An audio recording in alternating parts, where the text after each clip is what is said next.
Service after service, शस्त्रानंतर शास्त्र, की आता आम्ही शस्त्र चालवलेलं आहे. तर रिटायरमेंटनंतर आता आपण थोडं शास्त्रात जावं, म्हणजे ह्याच्या धार्मिक गोष्टीकडे वळावं.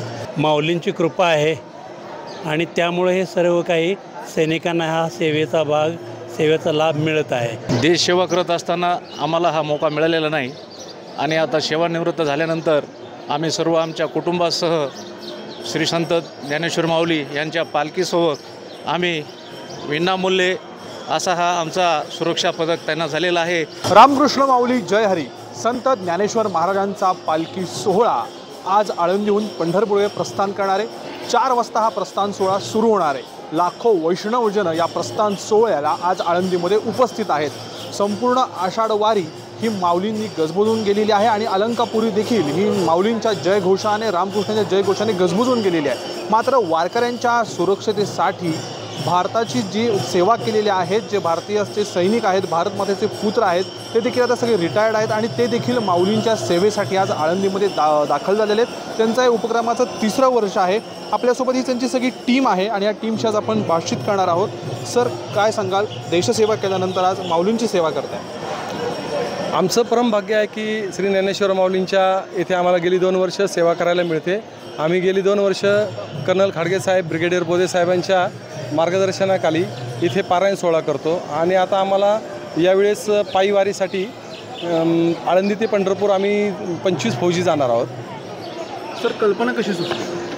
कल्पना, आमचे एक मित्र होते, इथंच आळंदीमध्ये राहतात, सचिन महाराज जाधव म्हणून आहे.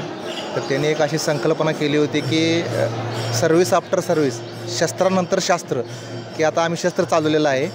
तर रिटायरमेंटनंतर आता आपण थोडं शास्त्रात जावं, म्हणजे ह्याच्या धार्मिक गोष्टीकडे वळावं. तर त्यांनी संकल्पना दिल्यानंतर आम्ही सर्व फौजींनी आमची मिटिंग झाल्यानंतर ठरलं की आपण सगळं हे करू शकतो.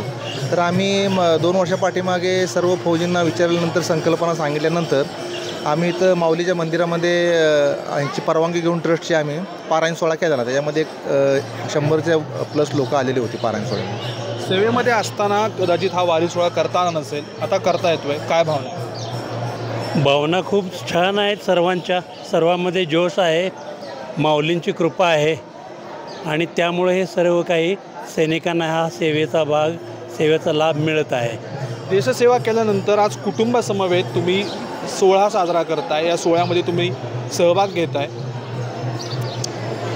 देश सेवा करत असताना आम्हाला हा मौका मिळालेला नाही आणि आता सेवानिवृत्त झाल्यानंतर आम्ही सर्व आमच्या कुटुंबासह श्री संत ज्ञानेश्वर माऊली यांच्या पालखीसोबत आम्ही विनामूल्य असा हा आमचा सुरक्षा पदक त्यांना झालेला आहे आणि आम्ही सर्व सैनिक आळंदी ते पंढरपूर ह्या पालखी सोहळ्यासोबत राहणार आहोत.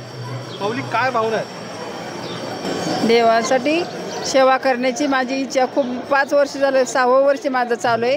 माझी इच्छा होती की सेवा करण्यासाठी येण्याची इच्छा होती. योगायोगाने माऊलीने मला ही संधी दिली. आधी शस्त्र झालं, आता शास्त्र, असे सर्व माजी जे सैनिक आहेत भारत मातेचे, ते सर्व आता ह्या माऊलींच्या सेवेसाठी दाखल झालेले आहेत. आळंदीहून प्रीतम पुरोहित,